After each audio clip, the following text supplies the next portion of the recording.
Hi friends! Welcome back to my channel. So, Jelly Bean is here, as always. Come here. So, say hi to the incredibly gorgeous Jelly Bean. Hi, I'm Jelly Bean! Oh, you're fine, dude. One of my goals for my channel this year was to make more recommendation videos, and we are a month into this year and I have yet to make a recommendation video. So I thought I would recommend some of my favorite thrillers of all time.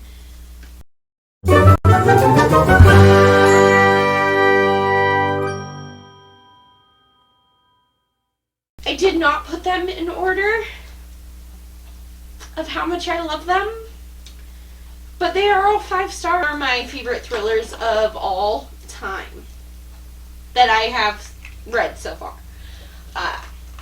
So if you're new around here, then you don't know that thrillers are some of my favorite books. So these are my top 10 adult thrillers that are guaranteed to get you out of a reading slump. And if these don't get you out of a reading slump, at least you have 10 thriller recommendations. Sit back, get some coffee or tea or wine or whatever you are drinking. Maybe go get a snack, because I feel like this might be a longer video. No Exit by Taylor Adams. This is an isolated thriller about this girl named Darby who is on her way to Denver, right? Oh, she's on her way to Utah, but she's driving through Denver to get there. And this terrible snowstorm comes and she has to pull off to the side of the road, so she sees a rest area.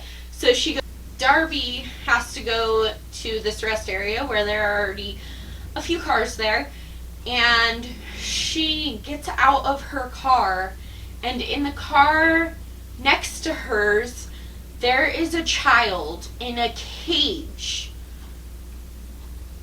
And what would you do in that situation? Like, would you just oh, it's none of my business, I'm gonna turn away? Or would you Karen it up and try to get involved? No, but seriously, if you saw a kid trapped in a cage in a car right next to yours, what the heck would you do? And you're isolated in this rest area. So Darby tries to do the right thing and help this child, but maybe her life is also in danger, and this is non-stop action-packed. It happens in one night, and honestly, when I started reading it, I just couldn't put it down. So the next one is The Broken Girls by Simone St. James. I have read The Broken Girls and The Sundown Motel by Simone St. James. I think The Broken Girls is the better of the two. Although, if you like haunted hotels or haunted house vibes, you might like The Sundown Motel. I don't think it was terrible. It just was a little lackluster for me in particular, but I know a lot of people really love that book. So for me, I'm going to pick The Broken Girls. This is this mystery about, it follows dual timeline. I think that Simone St. James is the queen of dual timeline.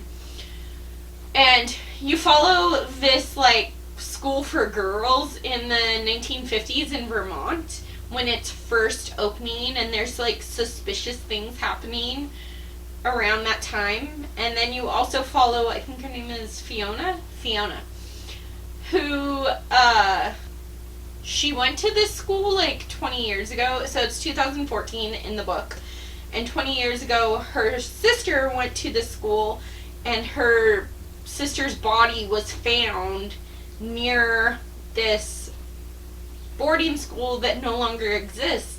And as you follow both timelines to kind of see what the heck is going on and how it's all connected, someone in present day is also trying to reopen the school. So they bought the boarding school, and it's like this very dark abandoned building and small town vibes, and it was just perfect.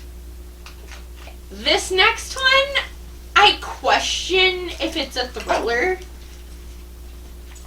I am like 99% sure on Goodreads it says this next book is a thriller. I would categorize it more as a mystery, and I obviously really loved it if I'm recommending it on this thriller recommendations.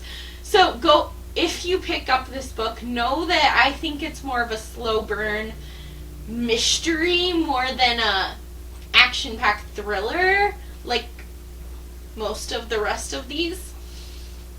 But it's definitely worth it. So this is The Party by Lisa Hall. This follows a girl named Rachel who wakes up the day after a party, and she's in some strange room. She has no idea where she is, and her memory is gone. So it's kind of one of those, oh my gosh, what is actually happening? Because you're kind of finding out for the first time as Rachel figures out what went on. The last thing she remembers is going to her friend's party with her husband. And as far as you can tell, her husband just left her at this party, and something terrible happens at that party. I don't want to give anything else away, but definitely look up the trigger warnings on this one. I usually can see how a thriller is going to go. It's like kind of predictable to me because I read them so often. But with this mystery, I did not see that ending coming, and I was completely engulfed in this book. Like, it just had my soul. This next one is an adult thriller author that I recommend completely. I've read all of his books, and there are okay, I've rated them all 4 or 5 stars. But as a whole, he's a great author that I would highly recommend. I did put my favorite book of his on this recommendation video. So, that is Riley Sager. The Last Time I Lied is actually my favorite book by him. This one, yet again, is more of a character-driven, slow burn mystery, but I do think there are a lot more thriller elements in this book than in The Party. So if you like the slow burn thrillers that are focused around some kind of mystery that you're not entirely sure who you can trust, then go for The Last Time I Lied by Riley Sager. As a whole, just read Riley Sager. Last Time I Lied is the best one. I actually read this 3 times last year, so I don't reread books often.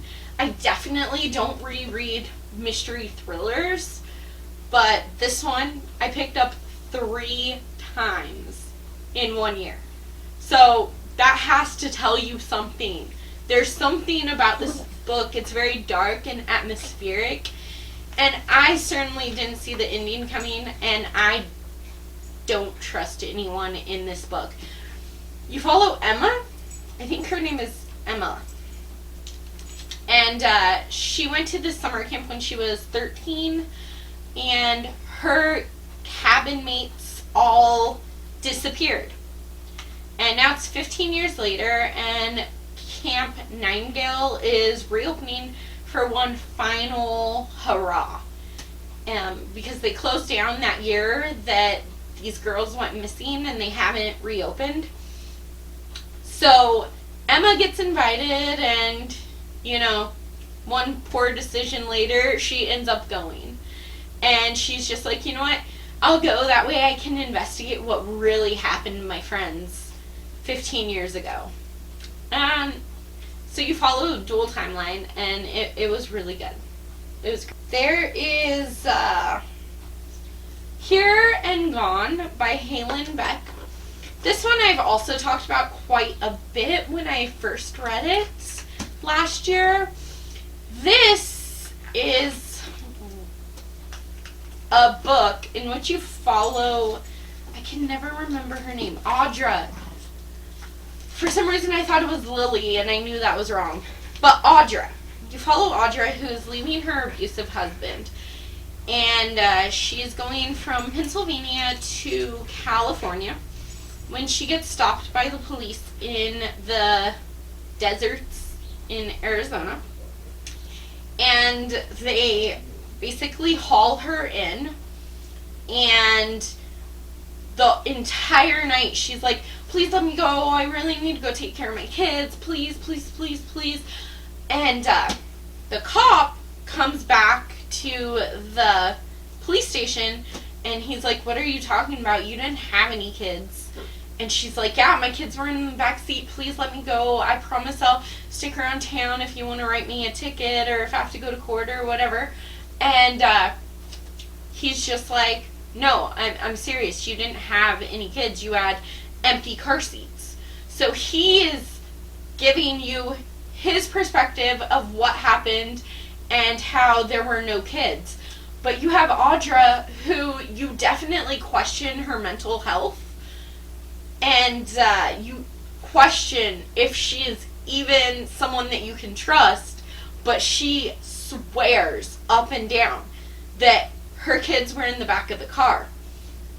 And it makes you wonder, like, I'm not a mom, but it makes you wonder, as maybe a future parent someday, how far would you go for your kids? And if your kids were in the back seat, where are they now? But if you're lying, then what did you do to your kids anywhere from Pennsylvania to California? Like, what?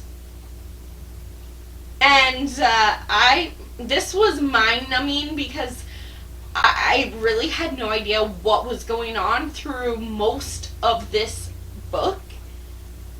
It was very intense, and it felt very character-driven, very drawn out. And then towards the end, you get all the action all at once. It felt like I was reading a suspense, or I was watching a suspense movie, and it completely shattered me, because it was very emotional, but it also was just like, oh my god, I had so much paranoia with this book because I didn't know what was going on or who was telling the truth. So if you like that deceiving game, definitely pick this up. This next one is kind of similar to Here and Gone by Halen Beck, in the sense that I always say that I don't like books in which potentially kids get hurt. I mean, because you have no idea what happened to the kids in this one. It's just the cop's word against the mom's word. And they had very differing stories. So it was very interesting. This one is another one in which kids get hurt, or potentially get hurt. This is The Chain by Adrienne Mckinney. This is like this chain of kidnappings. So this follows a mom. Rachel. Oh, okay, it's Rachel again. This follows Rachel, whose daughter, Kylie, has been kidnapped from the bus stop on her way to school. And as far as she knows, Kylie went to school, but she never made it because she got intercepted. And she gets this phone call saying, okay, well, not only do you need to pay all this ransom, but you also need to kidnap the next child to keep the chain going, or else you will never see Kylie again. So it deals with, like, the morally gray parts of life. I mean, if you were put in that situation and someone called you and said, oh, the only way you'll get your child back is if you kidnap another child and put the next set of parents in the nightmare that you are living through, what would you do? Like, a lot of these books question, what would you do in that situation? And it was an epic ride. It was a thrill ride to the very end. And sometimes in thrillers particularly, you kind of get a glimpse of the case and you're like, okay, well, that's okay, but, like, the ending is never really, doesn't always settle the whole issue, but you find out who was behind the whole chain, who started it and why, and it felt very well fleshed out. It was just such a thrill ride. Like, this one, again, made me panic. My heart was racing, and I was in this one. So, if you like that thrill ride where you have no idea where it's going to go, but your heart is pounding and you're just ready, pick this one up. There's Pretty Little Wife by Darby Kane. This was a Christmas present? Birthday present. I think this was a birthday present last year. Actually, it might say, Happy Birthday! Yeah, it's a birthday present from Amanda. And I had never heard of this book, so I was like, maybe not. I need to trust Amanda more. So if you're watching this, Amanda, I need to trust you more when it comes to books.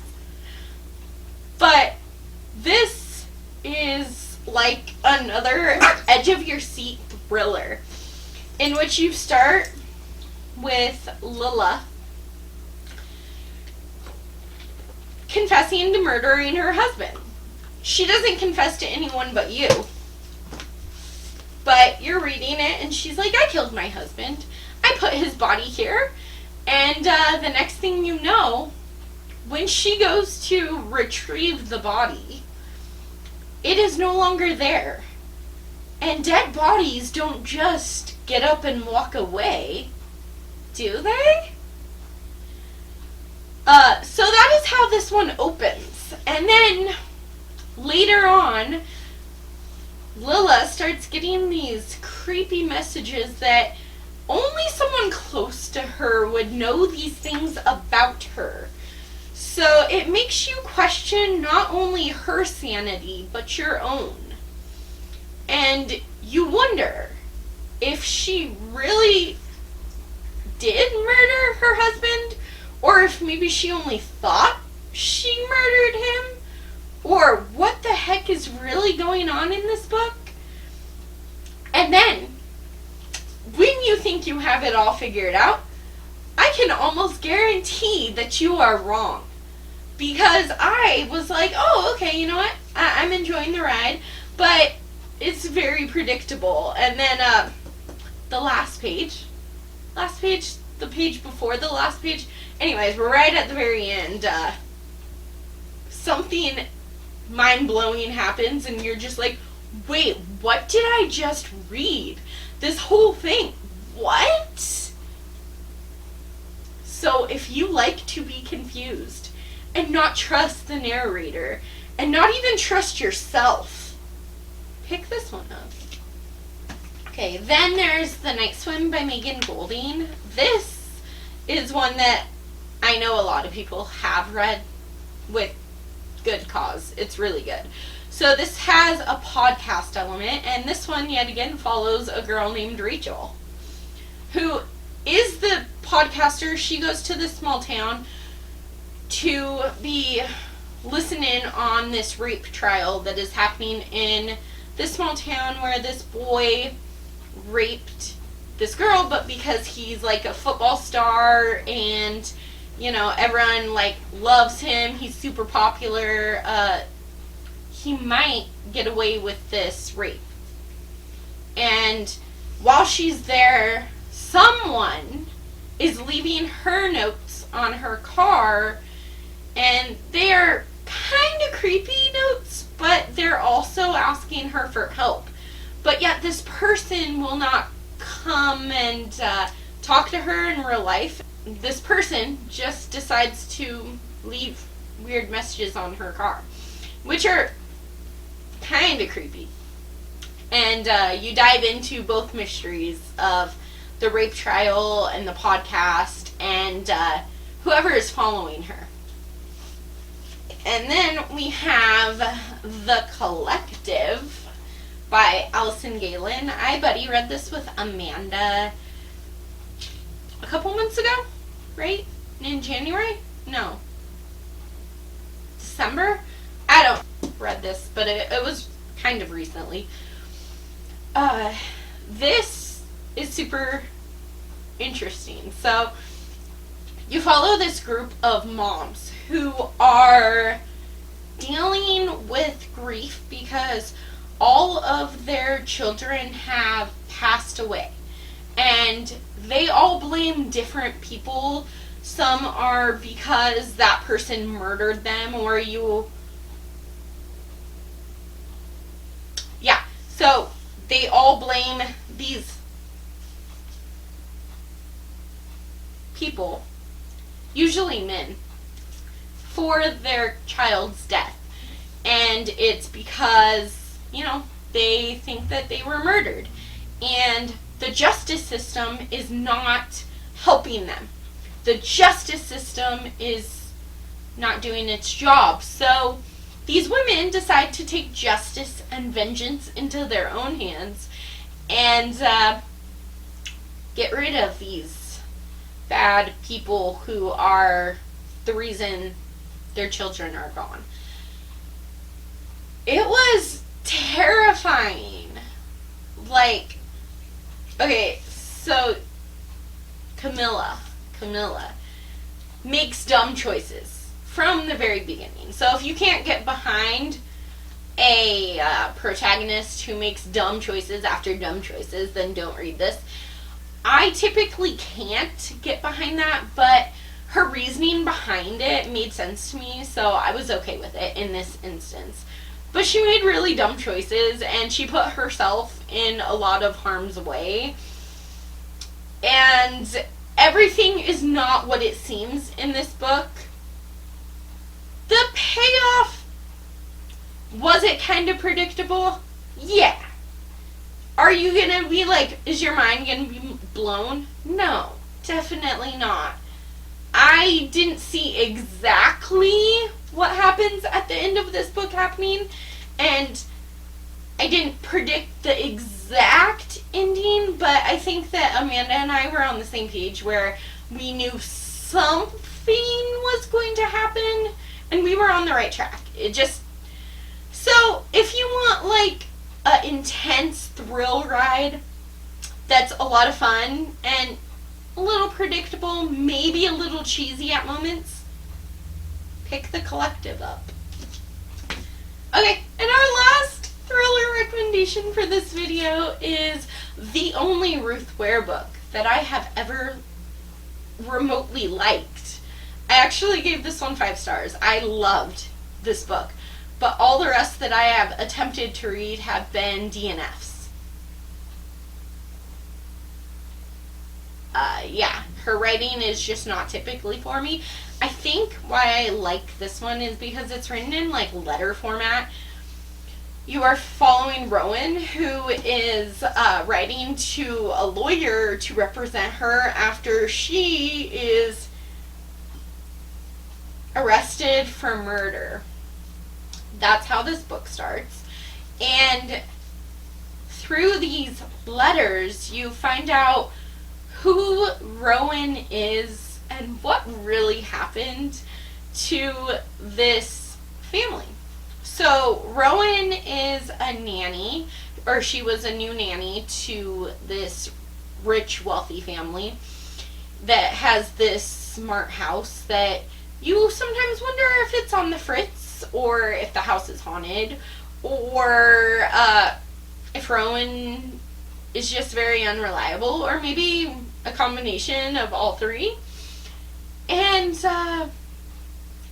it's very, very atmospheric and dark and kind of slow burn. I really didn't see the ending coming. I thought I knew what had happened because, of this book. And right at the end, it just, got me. It got me good. So if you want a slower, more haunting, but yet still very beautiful thriller, go for this one. The Turn of the Key by Ruth Ware. Okay, so these are 10 of my most loved thrillers. If you've read any of them, let me know in the comments below if you like them. Or if I've inspired you to read them, let me know that in the comments below as well. Don't forget to like this video, give it a big thumbs up, and subscribe to my channel if you haven't already. I will catch you later.